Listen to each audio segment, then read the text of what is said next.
Hey everyone. So this is going to be the video where we talk about how to actually use Pear Deck and what that's going to look like.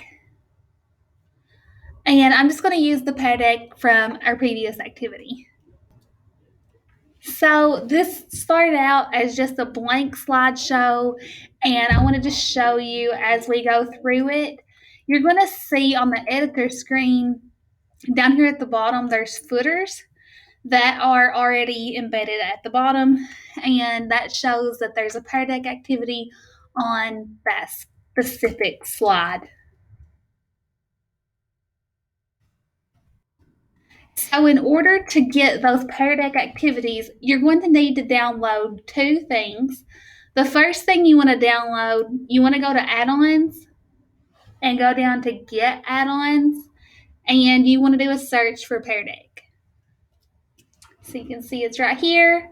Mine says installed, but you would just click add to Google Chrome or install when it loads. It will say install right here to be blue. You'll click that. You will need to sign in and give it access to your Google Slides and your Google Drive. It's completely safe, and the district has purchased the premium package of Pear Deck for us, so we don't have to worry about any limitations whatsoever. Once you have that installed, you'll see on the drop-down list that you have Pear Deck for Google Slides add-on, and you just put your mouse right over top of that and go over to Open Pear Deck add-on. And it will open up directly over here to the side. You'll notice that on my toolbar, I have a Pear Deck icon here. That's because I have the Pear Deck Power Up, and in order for videos, GIFs, and some pictures to work, you have to have that Power Up added. So when I first saw it, it was right here, and it said get the Power Up. But if that's no longer there, you can go to the Chrome Web Store, and I'll make sure to put this link on the PD page, and you can download it. So you'll need two things. You'll need an extension called the Pear Deck Power Up, and you'll need the Google Slides add-on in order for this to work effectively. Once you have those two things added, you are ready to start designing a slideshow and infusing that with the Pear Deck activities. So I'm going to open up a new slide presentation. And we're going to make one together from scratch. I want to take a second to invite you to pause this video as much as you want. Be sure to look down at the product of this Pear Deck PD. That way you can start working towards that final product if you want. But I highly recommend pausing or working side by side if you have two different screens, just to help you with the hands-on part. Okay, so here we are on a blank slide presentation. I like to delete everything out, and I'm just going to go ahead and give this a title.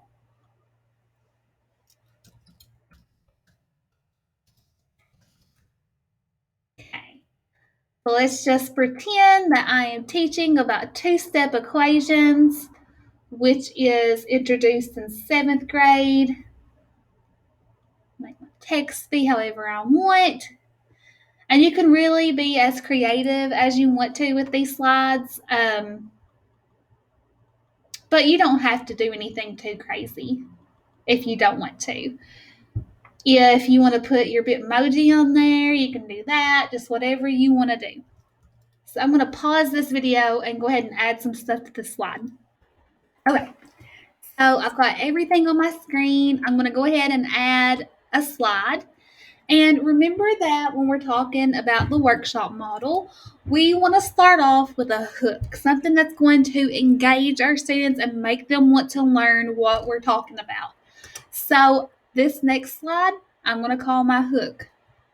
You can always call it a bell ringer or a warm-up or whatever it is that you want to call it. All right, so I have my hook here and I have a question. And since I'm working with a two-step equation, I wanted to give the students a chance to just familiarize themselves with equations again. It could be that they could represent this with a one-step equation, but as long as they could express that they knew it, I know that they would be able to move into what we're learning today.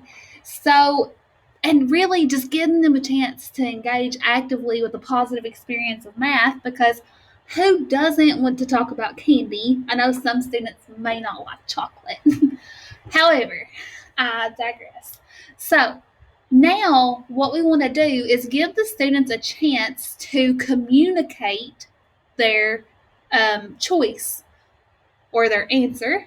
So I'm going to go to add-ons and I'm going to go down to Pear Deck and open the Pear Deck icon. I could also just click the Pear Deck icon from right here on my list. Now that I have the Pear Deck add-on added, I want to come over and I could give them a choice. I could say, okay, I'm going to let them pick between 5 rows and 14 columns. But for this one, since I asked them to express their thinking, I'm going to include text. So the students will have a chance to record their thinking with a text box. Another good option for this one could be draw, where the students would have to draw out their